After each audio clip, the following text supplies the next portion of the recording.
A full-on political showdown has broken out in national capital Delhi over Congress now slamming Amanatullah's arrogant son. Remember, it's election season right now. Any movement is being tracked and is charged by the other parties. The Congress party has now jumped in to say if you are the son of an influential person, you can do anything in Delhi. But this is not right. This is not the tradition of national capital. This thinking ended long ago in Delhi. But they want to start that tradition again, referring to AAP, referring to Aam Aadmi Party's MLA, and this time basically the son who was caught in what appears to be throwing a VVIP entitled attitude. Let's listen into what Pawan Khera of the Congress said.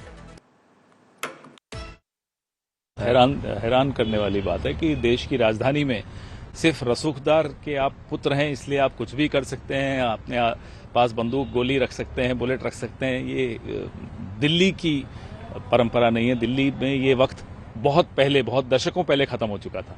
ये फिर से इस तरह का वक्त हैरान करने वाला।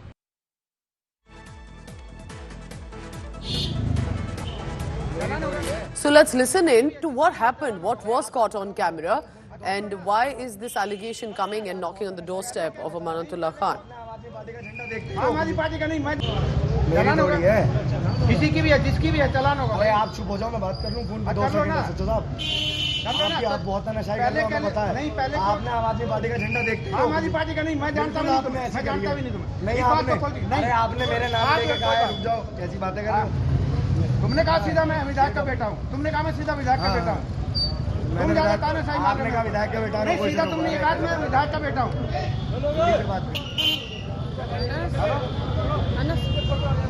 भाई साहब, ये जो है ना मॉडिफाइड साइलेंसर है, मैंने गाड़ी मॉडिफाइड रुकवाई है। सीधा उन्होंने क्या हो गया, विधायक जी का बेटा हूँ। मगर भाई मैं कौन सा विधायक बोला, अंशु क्या नाम है, बाद में से नाम बताया, मैं तो पहचान भी नहीं रहा था इसको। नहीं, मैं जानता हूँ ना, इतने जब पब्लिक के भीड़ 50 आदमी इकट्ठे हो रहे हैं तो सीधा कह रहा है मैं विधायक का बेटा हूँ। मैं तो चलान करूँगा मॉडिफाइड साइलेंसर का। मॉडिफाइड साइलेंसर में चलान करना है। नहीं, आपका क्या करना है, आपका क्या करना है, आपका क्या करना है। So this has brought the AAP MLA Amanatullah Khan also under fire.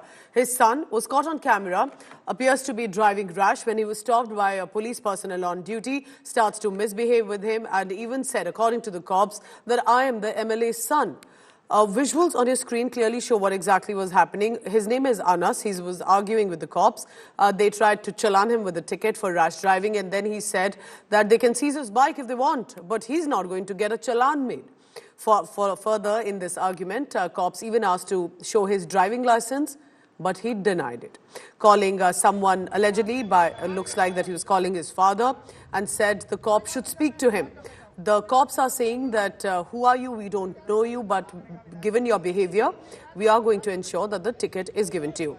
Remember, it was earlier last year, Amanatullah's son was also booked for hooliganism after he had assaulted petrol pump workers. So this is the second time that this incident has happened.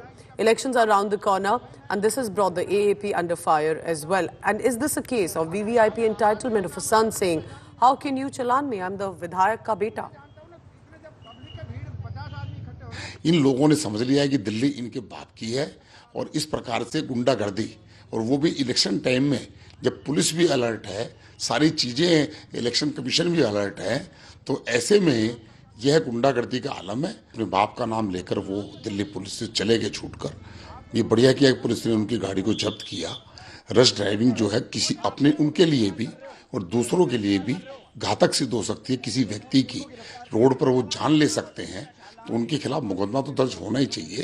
देखिए, मैं भी कोई हूँ, कानून सबके लिए बराबर है। वो मेरा बेटा हो, उनका बेटा हो, केजरीवाल का बेटा हो, इसमें बेटे कहाँ से बीच में आ गए। कोई भी अगर कानून नियम का उल्लंघन करे, तोड़े, मुझे लगता है कि ऊपर उठकर दबाव से, राजनीति से ऊपर उठ के कार्रवाइयां होनी चाहिए, और कार्रवाई होनी चाहिए अगर किसी ने कोई नियम कानून तोड़ा।